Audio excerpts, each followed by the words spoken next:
Recently, I have been attending Mr. Reinhardt through a crucial period of mental despondency. For some time now, he's been suffering a great deal of anxiety and depression over questions concerning his purpose in life. Also, he's extremely paranoid that people are trying to hurt him and that he can no longer defend himself.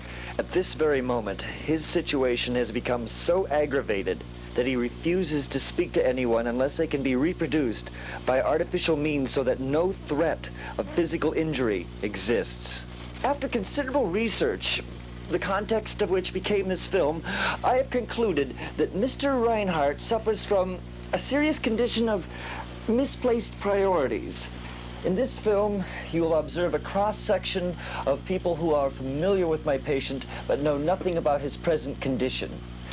I asked them all to respond to questions pertaining to Mr. Reinhardt's character and, in some cases, his talents and skills as a filmmaker. Now it's time for you, my colleagues, to share in these personal insights. Bill Reinhardt makes films because he's a very thrifty person, and having bought a camera and having, like, I've seen it personally, a whole box full of film, he would really be non-thrifty, he'd really be reckless, he'd be financially probably insolvent because he wouldn't be using it, he wouldn't be putting it to use, he wouldn't be trying to make it work for him, you see, and that's why Bill Reinhardt makes movies. He makes films, documentaries,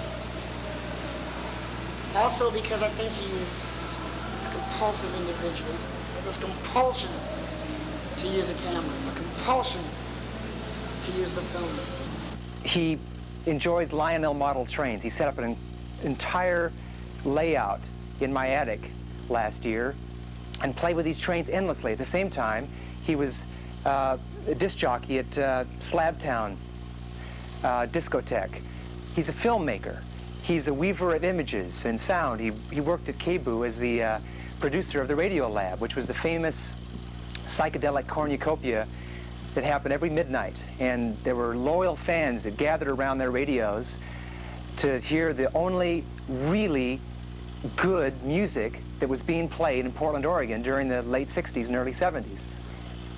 He's a lover of beautiful things, especially beautiful women. But he's concerned with quality, and I think that's what distinguishes him from most people that I know. He's a person that loves detail and is a perfectionist. He's also a real pervert. I think he'll be making some really strange movies along those lines soon. He hasn't really gotten around to it yet. He's not perverted. He's safe. He's safe. He's cute. He's got a little rabbit kind of face. Little narrow little face that's sweet. Nice teeth.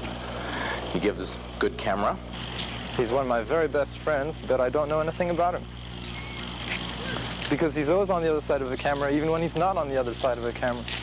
Bill Reinhardt makes films because he's basically insecure. He's probably a strikeout artist. I've heard that he gets more ass than a toilet seat, but I can hardly believe it, you know what I mean? I think he's seen in the presence of beautiful women quite often, but whether or not he's really getting anything is you know, questionable. Bill's a pretty funny person. He's very entertaining to be with. Makes me laugh. He's very imaginative and creative person. Comes out in his films a lot. I like his films. Every time I see his films, I get really surprised as to where they come from. Because it seems like he hides so much of himself. I was thinking of putting out a warning to all women, too, to stay away from him, because he definitely is a stud. But I have a lot of good feelings about Bill. Sometimes I think that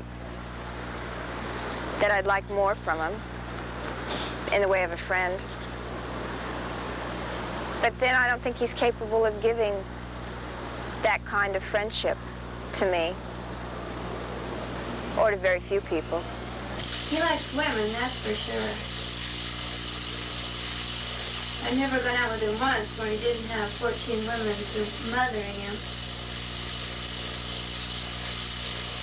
That's because he looks so innocent when you first meet him, I guess. That innocence doesn't last very long. Yeah, I roomed with Bill Reinhardt about 2 years ago, man.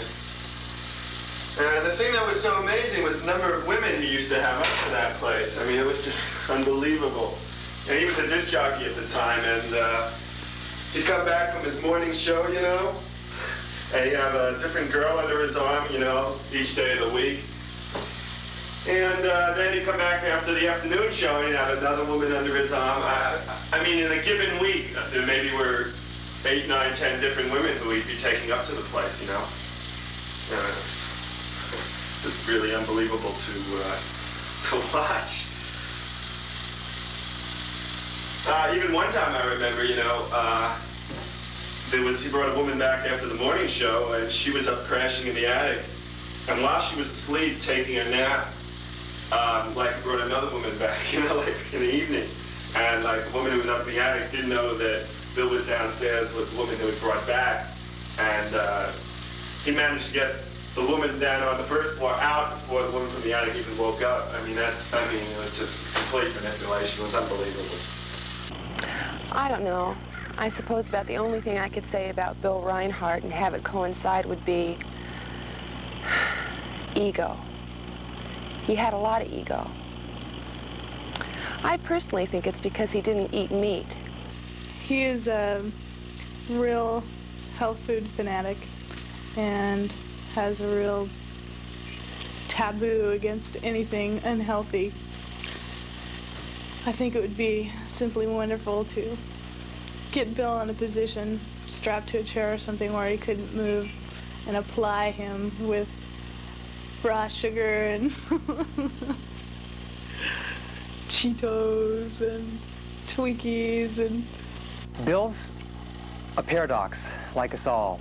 He is very strict with his diet. He's been a vegetarian for a long time. And at the same time, he'll stay out till 3, 4, 5 in the morning, debauching himself. He's very concerned with physical fitness. He lifts weights. He punches a punching bag. But I think that the distinguishing feature about Bill is that he is able to combine disparate elements into a new unity. And I think the place where this shows up the clearest is in his music and in his films. At the same time, though, some of his ideas are so off the wall. Oh, God. He actually has ideas. Yeah, he tries. I don't think he has ideas. I don't think you can actually say that. What? Things are so abstract? Etymologically, an idea it has to derive from a process that, I don't know, that you just don't see it right now. I know. Oh. He doesn't really have ideas. He has flashes rather than ideas. Intuitions, passions, what's the other thing? Instincts.